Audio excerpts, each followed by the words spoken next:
Hi, I'm Margaret.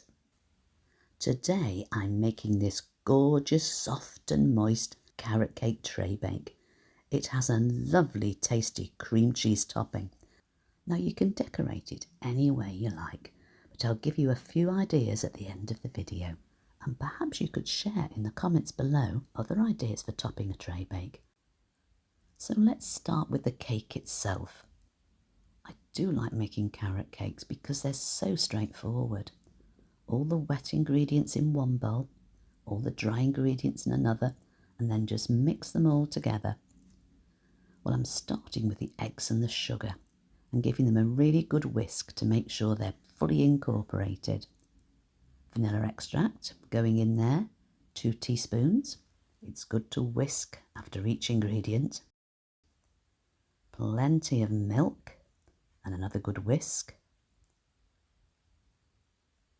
Then the oil, which makes the cake beautifully moist. Give it a jolly good whisk. And then that lovely brown sugar, light brown soft sugar that gives this cake a beautifully caramelised flavour. A good old whisk. Then we pop that to one side and let's get on with the dry ingredients. Self-raising flour. I'm using both baking powder and baking soda today, 1 teaspoon of each. Mixed spice and ginger, just half a teaspoon of each to give a lovely warm background flavour. Then a small mix with a fork before we add the carrots. Now these carrots have been quite finely grated and they're a little bit wet, so I've popped them into the flour to spread them out so they don't all clump together in the cake. And when you're happy that the flour has coated the carrots, we can add the wet ingredients. Good idea to give them a stir before you pour them in. They might have settled. And just stir these two together.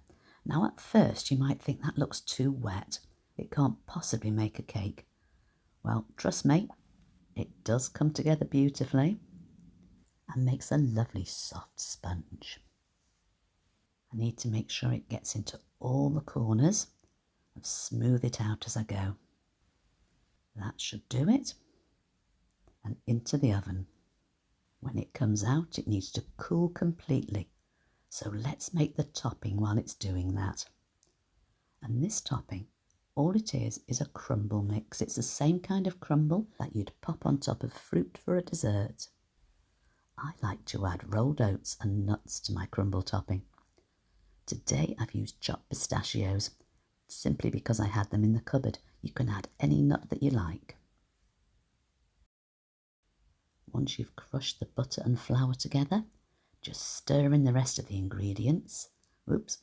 Make sure they're well mixed together and spread them on a tray on a sheet of baking paper. And to spread them out, and then I pop them into an oven for about 5 minutes. Then give them a stir halfway through, put them in for another 5 minutes, and they come out beautifully crisp and brown. Let them cool and just pop them into an airtight jar until you're ready to use them. So let's decorate. I've got some cream cheese frosting here. It's been in the freezer, so I've given it a little bit more of a whip and a whisk so that it smooths it out nicely. Now it's best on this cake to pop it into dollops on top. You have to be careful when you spread because the cake is so soft you don't want it mixing with the frosting. Once it's on, you can get busy with smoothing it out. I messed about making little ripples on mine, so I've sped this bit up. Let's get on to the decorating. That's the fun bit.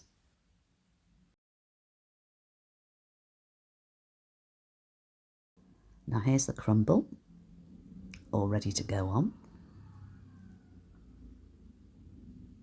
Popped it on 2 of the corners. Oh dear, I did mess about here a little bit as well. Let's speed this a bit up too. Now Cadbury's have started to make a bar of chocolate called Caramilk. It's a little bit like the old-fashioned caramel chocolate, except it's in a nice thick bar. Well, they also make buttons as well. So I've chopped the buttons in half to decorate the corners.